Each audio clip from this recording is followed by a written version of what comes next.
Jadi kata beliau, alhamdulillah keluarganya aman di Istanbul karena jadi jauh dari pusat gempa yang ada di kota Antakya dan lain sebagainya. Tapi kata beliau, potensi untuk terjadi gempanya di Istanbul juga sama besarnya. Jadi skala Richternya juga bisa kemungkinan terjadi sama seperti itu. أما بالنسبة للزلزال الذي حصل في وسط المركز وهو كهرمان مراش، منهم كانت التلفاز يقولون مراش هي اسمها كهرمان مراش. اسم المدينة. نعم اسمها كهرمان مراش. كهرمان مراش يعني هذه المدينة لا تقع على غير ساحلية، لا تقع على الساحل، ولكن تقع على امتداد نهر العاصي. نهر يأتي من سوريا اسمه نهر العاصي. Nah, jadi kemarin sebenarnya pusat gempanya itu terjadi atau pusatnya itu di kota yang namanya Maros. كهرمان مراش. Dan itu kata beliau مراش ولكن اسمها كهرمان مراش. Maras. letaknya sebenarnya bukan di tepi pantai sekali, tapi itu terletak dilewati oleh yang namanya sungai panjang itu namanya Sungai Asi. نهر العاصي. نعم. والمركز في كهرمان مراش هو امتداد آخر نهر العاصي، هو لا يدخل ولكن لقد انفلق نهر العاصي والمركز كان في كهرمان مراش غير موجود. نهر العاصي يمتد من سوريا ويدخل إلى أنطاكيا. Ini gelas belum dipakai ya? Ya. Oh, jangan. Ambil yang baru aja. المنطقة هي أنطاكيا الذي يمر بها هذا النهر في وسطها بالضبط. هي المنطقة التي دمرت بالكامل هي أنطاكيا، وأكثر الوفيات أكثر من 20,000 وفاة موجودة في أنطاكيا، وهي تقريبا نصف الوفيات. Jadi yang pusatnya di kota tadi Maros tadi, tapi yang paling banyak mengalami kerusakan itu di kota Antakya. Yang paling banyak dilewati jalurnya kotanya sama sungai tadi. Jadi karena kemudian dibentangi oleh sungai tadi, akhirnya yang paling banyak mengalami. Sedikit yang berkaitan dengan Palestina, bagaimana keadaan kondisi di Palestina sekarang? Terkait gempa atau Terkait dengan kondisi keadaan di Palestina, kan beliau kan dari Palestina kan? Nah, jadi kondisi terkini di Palestina bagaimana kira-kira?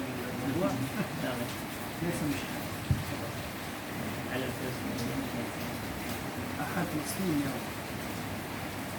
والله فلسطين وحالها لم يتغير منذ زمن طويل، منذ 15 سنة، وغزة الحصار لم يتغير.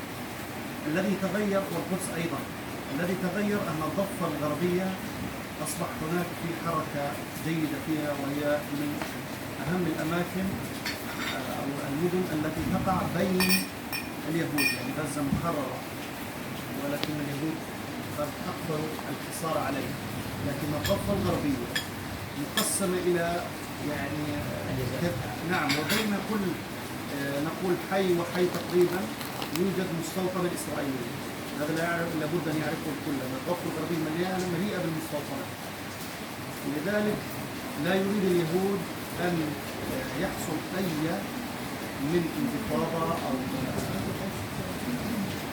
مشاغبات بين الفلسطينيين كيف يضبطوهم كي لا يتحول الموضوع إلى موضوع مأساوي. وهذا الحمد لله التحرك بدأ قبل مدة بسيطة، لما هذا الذي قتل على قول وزير الثمانية في القدس، هذا في القدس، ولكن يأتون من الضفة الغربية. يعني لو سألت عنه من أين هو ربما يخرج من الخليل أو من جنين، لكنه من سكان القدس.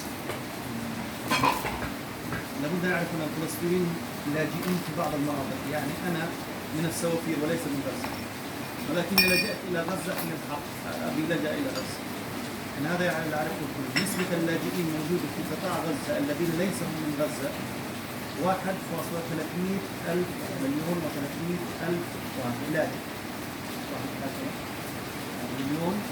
1,300,000 لاجئ. Jadi yang terjadi sekarang atau keadaan terbarunya sebenarnya tidak banyak berubah. Apalagi sejak 15 tahun terakhir itu, di kota Gaza misalnya, itu blokade itu sudah terjadi sejak lama sekali, pemakuman dan lain sebagainya. Aksesnya itu semuanya ditutup oleh Israel. Dan juga tadi beliau membicarakan tentang daerah tepi barat. Daerah tepi barat itu itu dibagi oleh Israel itu dengan apa namanya pemukiman. Iya, pemukiman sekarang kan juga mau dibangun pemukiman baru itu. Tetapi kemudian pemukiman itu banyak kemudian diantaranya atau di luarnya itu yang ditempati sudah banyak ditempati oleh Yahudi Israel. Iya. Jadi misinya adalah kemudian menjadikan keseluruhannya nanti menjadi milik kaum Yahudi, dipenuhi seperti itu. Dan dia tadi mengatakan ada sedikit kabar yang menggembirakan, jadi ada gerakan atau semacam reaksi gitu yang kemudian datang dari beberapa orang yang punya apa namanya tujuan itu menyerang beberapa tentara akhir-akhir ini. Ada yang akhirnya memakan korban jiwa dari tentara Israel gitu. Dan kalau ditanyakan mereka kebanyakan adalah yang berasal dari tepi barat. Jadi datang dari luar kemudian menyerang misalnya tentara Israel yang di Al-Quds yang menjaga Masjidil Aqsa. Dan kata beliau kebanyakan meskipun misalnya ada penduduk Palestina di kota ini, maka sebenarnya kebanyakan dari mereka itu pengungsian dari kota yang lain. Iya. Yang ya didatangkan ke sana ya. عن جد هذا في 76 1976. Kata beliau sekitar 1 juta sekitar 1.310.000 Palestina itu semuanya adalah pengungsian. Jadi bukan berasal dari daerah asli.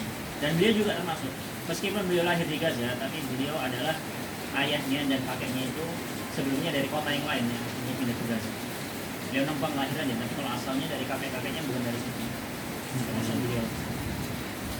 غزة هي شوكة خلق المستعمر، شوكة خلق اليهود لا يحبون غزة. نعم، غزة شوكة خلق اليهود. نعم، الشوكة حينما تكون في خلق اليهود هي غزة. Jadi kalau bicara Gaza itu ibaratnya kayak duri yang ada di tenggorokannya Yahudi Israel.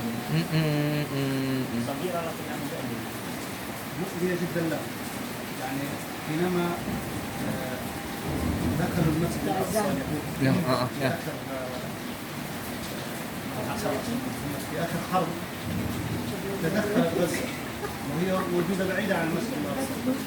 يعني أول شيء تدخل أهل القدس قاموا بالمظاهرات وقاموا برشق اليهود بالحجارة وإلى آخره. وبدأ اليهود بقتل بعض الشبان.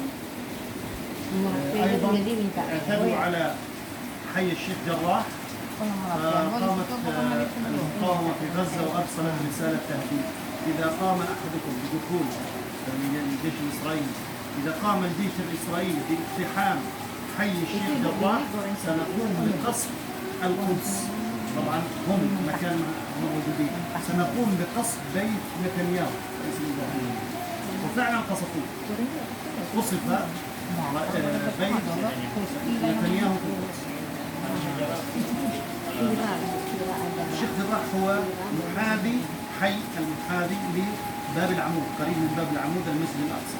هم يريدون يعني يستديروا على المسجد الأقصى شيء لا يستطيع المسجد المسلم. يعني لأول مرة في تاريخ الفلسطينيين هم الذين يبدأون بقصف اليهود.